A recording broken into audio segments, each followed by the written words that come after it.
طبی سامان کے استعمال کا معاملہ نہیں ہے، اس میں دواؤں کے خرد برد کے بھی معاملات ہیں۔ جی اصل مسئلہ یہی ہے خان صاحب، اصل مسئلہ جو اس میں آیا ہے انکوائری رپورٹ میں وہ یہ آیا ہے کہ جی جو ریکارڈ ہے اس کے مطابق دواؤں کے جو ان کے اسٹاک ہیں، ان کے جو اسٹورز ہیں، ان کے جو گودام ہیں وہ بھرے ہوئے ہیں، لیکن اسپتالوں میں سامان نہیں ہے، شارٹیج ہے۔ تقریباً 1.5 سے 2 ارب روپے کی دوائیاں خرید ہوتی ہیں سیسی کے تحت، اور سیسی جو ادارہ ہے Sindh employees social security institute, یہ محکمہ محنت کے انڈر میں کام کرتا ہے۔ ان کو جو پیسہ آتا ہے وہ محنت کشوں کا اپنا پیسہ ہوتا ہے، جو امپلائر اچھا یہ گورنمنٹ آف سندھ کا پیسہ نہیں ہے؟ گورنمنٹ آف سندھ کا نہیں ہے، اور ان کا جو سالانہ بجٹ ہے وہ 15 ارب روپے ہے، 15 ارب روپے خرچ ہوتے۔ تو سب سے پہلے تو اس کی کوئی فارنسک آڈٹ ہونی چاہیے کہ یہ دوائیاں کہاں گئی، یہ جو دوائیاں خریدی جاتی ہیں کیسے خریدی جاتی ہے، کس سے خریدی جاتی ہے، کس ریٹ پہ خریدی جاتی ہے، کیونکہ اس انکوائری رپورٹ میں یہ بھی آیا ہے کہ جی ایم ایس اپنے چوکیدار اور کلرک کو کہتے تھے کہ جا کے کراچی کی کچی گلی سے جا کے فلاں کمپنی کی فلاں دوائیاں لے آئیں، یعنی کہ نہ کوئی ٹینڈر نہ کوئی کوٹیشن، اور ایسی دوائیوں کی خریداری۔ ایک تو یہ مسئلہ، اور جہاں تک آپ نے کہا مرض کے پھیلنے کا، ابھی جو تازہ رپورٹ ہے کہ لانڈی کا جو ان کا سیسی کا ہاسپٹل ہے، ایک تو منسٹر صاحب نے خود تصدیق کی ہے کہ 10 پیشنٹ سامنے آئے ہیں، لیکن ہماری رپورٹ یہ ہے، تازہ رپورٹ یہ ہے کہ لانڈی سے جنوری سے مئی کے دوران لانڈی اسپتال سے اس سال 16 بچے انڈس ہاسپٹل کو ART جہاں علاج کے لیے منتقل ہوئے ہیں، اور وہ جو بچے ہیں ان کے جو والدین ہیں وہ سیسی میں رجسٹر ہیں، یعنی کہ وہ لانڈی اسپتال ہی علاج کرانے گئے ہیں۔ تو اس کی تو کوئی انکوائری نہیں ہوئی، اس پہ تو کوئی ریسپانسبلٹی فکس نہیں۔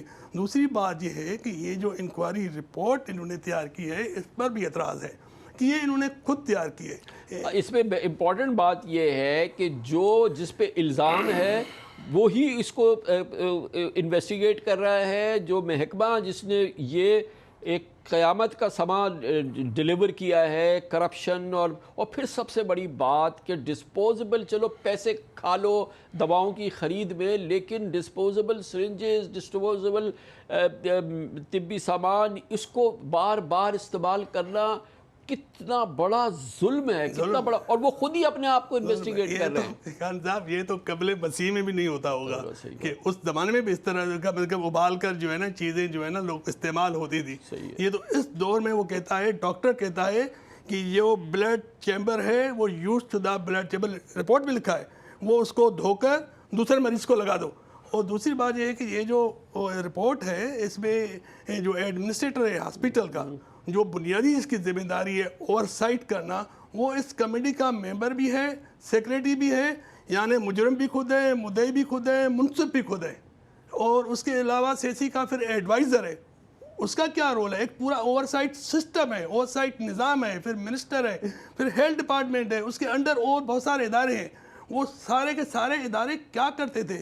اس کے لیے تو ایک باقاعدہ کوئی انکوائری کمیشن قائم ہونا چاہیے کہ اتنا بڑا ڈیزاسٹر، اور یہ جیسے آپ نے کہا جی خود ہی گواہ، خود ہی مدعا، خود ہی ملزم، خود ہی الزام، یہ تمام چیزیں، باقی نمٹنے والا تو اللہ تعالیٰ کی ذات ہے۔ 1 سال بعد چیف منسٹر کو اس کی اطلاع ملی اور انہوں نے اس پر اجلاس کیا۔ اس پر مزید بات کرتے ہیں، ہمارے ساتھ موجود ہے صوبہ سندھ میں ہمارے یہاں بہت ہی ممتاز معتبر میڈیکل پریکٹیشنرز، سابق نگراں وزیر صحت ڈاکٹر سعد نیاز ہمارے ساتھ موجود ہیں۔ ڈاکٹر صاحب آپ نے پوری کہانی سنی، یہ پورا انجام سنا، کروئلٹی کی اور کرپشن کی اور میل ایڈمنسٹریشن کی اور تباہی کی بھی کوئی حد ہونی چاہیے نا۔ یہ بچے در بچے، پتہ نہیں سینکڑوں بچے جو ہیں وہ بیچارے HIV ہٹ ہو گئے ہیں۔ یہ تو صرف کراچی کی بات ہے، اس سے پہلے آپ کو معلوم ہے کہ سندھ کے اندرون میں بھی کیا کچھ ہوتا رہا ہے۔ یعنی انتہا ہے ظلم کی کہ ڈسپوزیبل سرنجز، ڈسپوزیبل میڈیکل سامان، یہ سارا جو ہے وہ بار بار استعمال کیا جا رہا ہے۔ آپ کیا کہیں اس چیز کو کامران صاحب کہ آپ جہاں سے شروع کر رہے ہیں، جو شخص ایسا کون سا ڈاکٹر ہے اس وقت دنیا میں جس کو نہیں پتا کہ سرنج کو دوبارہ استعمال نہیں کرنا چاہیے؟ مطلب یہ تو کرمنل ہے نا جی، یہ دس از ناٹ، یہ کوئی کسی کی وہ والی غلطی نہیں ہے کہ یہ پروفیشنل آپ نے ایک مسٹیک کر دی، آپ کے اپنے کام کرنے میں، یہ تو ایک بیسیکلی کرمنل غلطی ہے۔ یہ جو لوگ بھی اس میں انوالوڈ ہیں یہ تو کرمنل انویسٹیگیشن کا حصہ ہونا چاہیے۔ اور یہ جو آپ نے ابھی بات کی انکوائری کی، میں آپ کو بتاؤں کامران صاحب، میں نے جو کچھ مہینے بعد کام کیا ہیلتھ ڈپارٹمنٹ میں، تو مجھے تو یہ حیرانی ہوئی جان کے کہ میں کسی امپلائی کے خلاف کوئی ایکشن لے نہیں سکتا، اس کو سسپینڈ کر سکتا ہوں. میجورٹی سسپینڈ بھی ود پے ہوتے. اچھا، اور ہم کسی کو ریوارڈ بھی نہیں کر سکتے زیادہ کام کرنے کے لیے. ان دو شرطوں کے ساتھ آپ کسی بھی ادارے کو کیسے چلا سکتے ہیں؟ تو یہاں تو آپ کو پورے سسٹم کو دوبارہ دیکھنے کی ضرورت ہے کہ آپ کے پاس لوگ گورنمنٹ میں جاب اس لیے کرتے ہیں کہ ان کو کام نہیں کرنا ہوتا. یہ فیکٹ ہے، سب کو پتہ ہے. میجورٹی، میں سب کا نہیں کہہ رہا، لیکن میجورٹی، گریٹ میجورٹی، نرسنگ ہو، ٹیکنیشین ہو، ڈاکٹرز ہو، ان کو گورنمنٹ کی جاب اس لیے چاہیے کہ انہیں تنخواہ چاہیے اور ان کو کوئی کام نہیں کرنا، اور ان کو پتہ ہے کہ ان پہ کوئی ڈاکٹر صاحب اس میں دیکھیں نا the most cruel کہ یہ کوئی ایک ہاسپٹل کی ایک وقت کی کوئی بات نہیں ہے، یہ اکراس دا ہاسپٹلز ہے. یہ سیسی کا پورا نظام، جس میں کہ 15 ارب روپے تو گورنمنٹ آف سندھ نہیں دیتی، سندھ کے ایکسچیکر سے نہیں آتی. یہ تو جہاں جہاں یہ ملازمین کام کرتے ہیں ان کے جو محکمے ہیں، جو پرائیویٹ آرگنائزیشنز ہیں، وہ اس کو پے کرتی ہیں. اور اس کا کوئی اوور سائٹ نہیں. اور اس لیول کا جرم، اس لیول کی بے حسی کہ جو ڈسپوزیبل سرنجز جو ہے وہ بار بار استعمال ہو رہی ہے، اور کس طریقے سے خریدی جا رہی ہے، کس طریقے سے استعمال ہو رہا ہے. اور میں آپ سے کہوں کہ یہ تو پورے پروونس کا معاملہ ہے نا. جی سر. کیونکہ الارم بیلز تو بہت پہلے سندھ کے اندر سے بچ چکی تھی جی کہ اگر ہم اپنی سسٹمز کو ٹھیک نہیں کریں گے تو دیکھیں، جہاں تک آپ نے بھی بات کی کہ جی سندھ کا ہیلتھ سسٹم بہت اچھا ہے. سندھ کا health system secondary and tertiary care میں اس میں بڑی ایفرٹس ہیں. SIUT ہے, SINCH ہے, انڈس ہاسپٹل ہے, اور اس طرح کی جو بڑے ادارے ہیں, ٹھیک ہے. لیکن یہ جو پرابلم آپ بتا رہے ہیں یہ تو پرائمری اور سیکنڈری کیئر کی ہے نا. پرائمری اور سیکنڈری, پرائمری کیئر کا تو کانسیپٹ ہمارا بہت لمیٹڈ ہے. اور جو ڈاکٹرز کی ابھی جو اس میں جو چیزیں ہائی لائٹ ہوئی ہیں اس میں انہوں نے ایڈمنسٹریٹو irregularity سے لے کے ڈاکٹرز کی لاپرواہی, کمپلیٹ ساری چیزیں ہیں. کسی جگہ پہ کوئی ایسی چیز نہیں ہے جس کو آپ کو کمپلیٹ اوور آل کی ضرورت نہ ہو. کامران صاحب, پورے سندھ کا جو ہیلتھ ڈپارٹمنٹ ہے وہ پریکٹیکلی ایک جگہ سے چلتا ہے جو کہ سیکٹری ہیلتھ ہوتے ہیں, رائٹ. پنجاب کے اندر 2 سیکٹری ہیلتھ ہیں بیکاز ڈپارٹمنٹ بڑا ہے. جب ہم تھے اس میں تو میں نے یہ اندازہ کیا, میں نے ایکچولی لکھا بھی تھا, سجیسٹ بھی کیا تھا کہ سندھ میں بھی اس کو ڈیوائڈ کرنا چاہیے Karachi versus rest of Sindh, because Karachi in itself اتنا بڑا ہے کہ اس کو مینیج کرنا اور اس کے اوپر نظر رکھنا اگر آپ چاہیں بھی تو اتنا آسان نہیں ہے. دوسری چیز یہ کہ آپ کی جو آٹو ڈسٹرکٹیبل سرنج ہے اس کا تو کب سے سلسلہ چل رہا ہے کہ سندھ کے اندر وہ بالکل جو ادر سرنجز جو اس طرح دوبارہ استعمال کرنے والی سرنج تو ہونی نہیں چاہیے. یہ تو بہت عرصے سے میرے خیال میں, if I'm not wrong, یہ پروونشل اسمبلی میں گیا ہوا تھا, اپروو ہوا نہیں ہوا مجھے نہیں پتا, لیکن یہ تو ڈسائیڈ ہوا تھا. کیونکہ یہ تو ایک چیز نظر آ رہی ہے آپ کو, HIV, یہاں پہ ہیپاٹائٹس C کا بھی جو پرابلم ہے وہ بھی سرنج کی دوبارہ استعمال سے ہے. ہیپاٹائٹس B کا, ہیپاٹائٹس کا جتنا پرابلم ہے وہ سب سے بڑا پرابلم ان سرنجز کی وجہ سے ہے. یہ تو سر یہ تو کائنڈ آف اے مرڈر آپ کر رہے ہیں, آپ کو پتا ہے کہ میں نے اسی لیے آپ سے کہا کہ this is criminal, this is not a medical inquiry, this is criminal inquiry. آپ کو کامران صاحب یہ تو ہاسپٹل کے اندر آ گیا, آپ سیکنڈری کیئر ہاسپٹلز میں اور بھی دیگر اسپتال جو اس طرح کے ہوں گے وہاں پہ بھی مجھے حیرانگی نہیں ہوگی کہ وہاں پہ بھی آپ کی سرنجز استعمال ہو رہی ہوں. اس کے خلاف ایک قانون ہونا چاہیے کہ سرنج کو دوبارہ استعمال کرنا کہ بیسیکلی مرڈر کے آپ you are trying to kill some one. آپ تو کسی کو, یہ جو بچے جن کو آپ نے HIV دیا ہے ان کو ٹھیک ہے الحمدللہ اب تو اس کا علاج ہو جاتا ہے, علاج اللہ کرے بہتر ہو جائیں گے, لیکن آپ نے ان کے اوپر ایک سٹگما لگا دیا, ان کی زندگی کو بیسیکلی ساری عمر کے لیے افیکٹ کر دیا, اینڈ ان کا بیچاروں کا کوئی قصور بھی نہیں ہے. اور وہ تو جیسے کہ آپ کے انٹرویو میں تھا, وہ تو بیچارے علاج کرانے گئے یا تشخیص کرانے گئے. میں سمجھتا ہوں کہ پرائمری کیئر جو ہیلتھ سسٹم ہے اس کے اوپر زور دینے کی بہت شدت سے ضرورت ہے.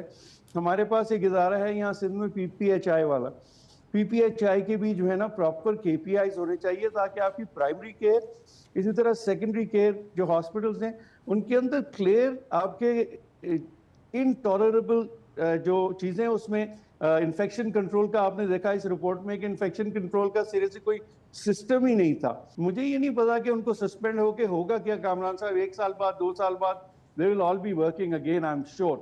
یہی سسٹم چلا آ رہا ہے کیونکہ کسی کو سزا نہیں ملتی تو کوئی اثر نہیں ہوتا, باقی لوگ بھی اسی طرح کرتے چلے آ رہے ہیں. اور یہ میرے حساب سے یہ سندھ گورنمنٹ کو پرائمری ہیلتھ کیئر کے اوپر نا ایک بڑی میجر ایفرٹ کرنی پڑے گی. اور ضرور ہوشیار اور خبردار ہو جائیں ہمارے پاکستانی بھائی بہن, کیونکہ پیٹرول کی قیمتوں میں ایک نیا اضافہ ہونے والا ہے. پیٹرول 8 روپے اور ڈیزل کی قیمتوں میں کم از کم 48 روپے تک کا اضافہ ہو سکتا ہے. مارچ کے شروع سے ساری دنیا دیکھ رہی ہے کہ جیسے ہی امریکہ ایران جنگ تیزی سے پکڑتی ہے تیل کی قیمتیں آسمان چھونے لگتی ہیں. جولائی کے پہلے ہفتے میں برینٹ کروڈ کی قیمت تقریباً $70 فی بیرل تک گر گئی تھی, کیونکہ گلوبل مارکیٹ کو یقین تھا کہ امریکہ اور ایران کے درمیان جنگ کا بدترین مرحلہ ختم ہو چکا ہے. امریکہ اور ایران کے درمیان مفاہمتی معاہدہ اسٹریٹ آف ہورموز کا دوبارہ کھل جانا اور سعودی ارامکو کی تاریخ کی ریکارڈ $11 پر بیرل قیمت میں کمی نے انویسٹرز کو یہ یقین دلایا تھا کہ گلوبل آئل سپلائی دوبارہ معمول پر آ رہی ہے. اس کے ساتھ ہی اوپیک پلس کی جانب سے پروڈکشن بڑھانے کا فیصلہ, گلف سٹیٹ سے آئل ایکسپورٹس کی ریسٹوریشن اور گلوبل سپلائیز سے متعلق بڑھتا ہوا کانفیڈنس بھی مارکیٹ پر بہت پازیٹیولی امپیکٹ کر رہا تھا. یہاں تک کہ دنیا کے چند بڑے انویسٹمنٹ ایکسپرٹس یہ پیشگوئی کر رہے تھے کہ امن برقرار رہا تو ایرانی تیل دوبارہ گلوبل مارکیٹ میں آ گیا تو کروڈ آئل کی قیمت $50 تک بھی گر سکتی ہے. Global economy actually mitigated much of the stresses. China cut back their daily consumption by 4 million barrels. They're rapidly becoming less dependent on hydrocarbons. Abu Dhabi, during this whole episode, left OPEC, and they had capacity to export another 1 million barrels. The U.S., because of the resiliency of our production, we were able to produce an extra 3 million barrels. Venezuela went from 200,000 barrels pre-U.S. involvement to about 1.3 million.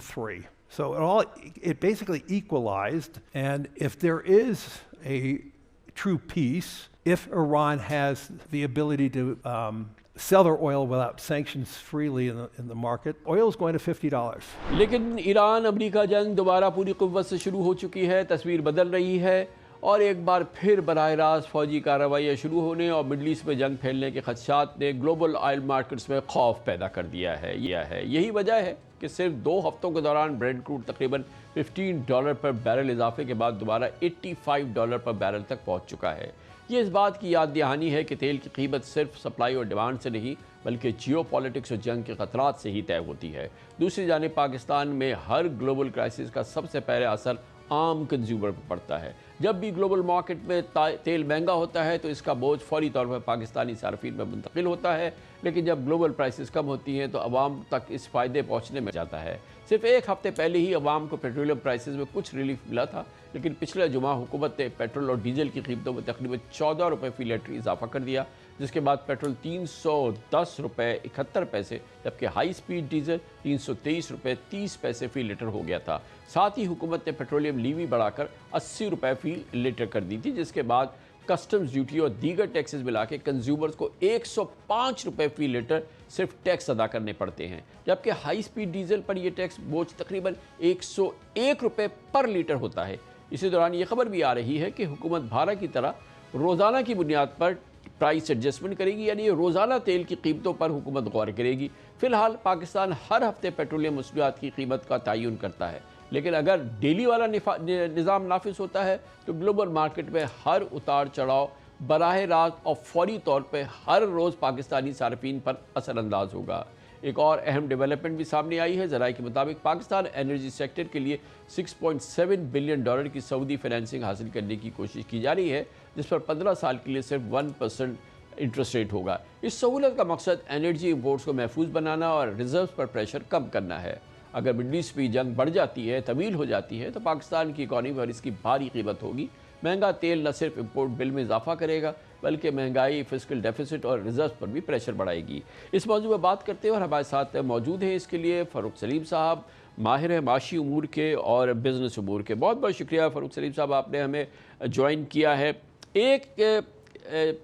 ایک phase کے اندر تو petrol اور diesel کی prices بڑھ چکی ہیں oil prices کی جنگ کے بعد سے. جیسے جیسے انٹرنیشنل مارکیٹ کے اندر ظاہر ہے کہ پرائسز میں اضافہ ہوتا گیا, اس کا اثر ہے.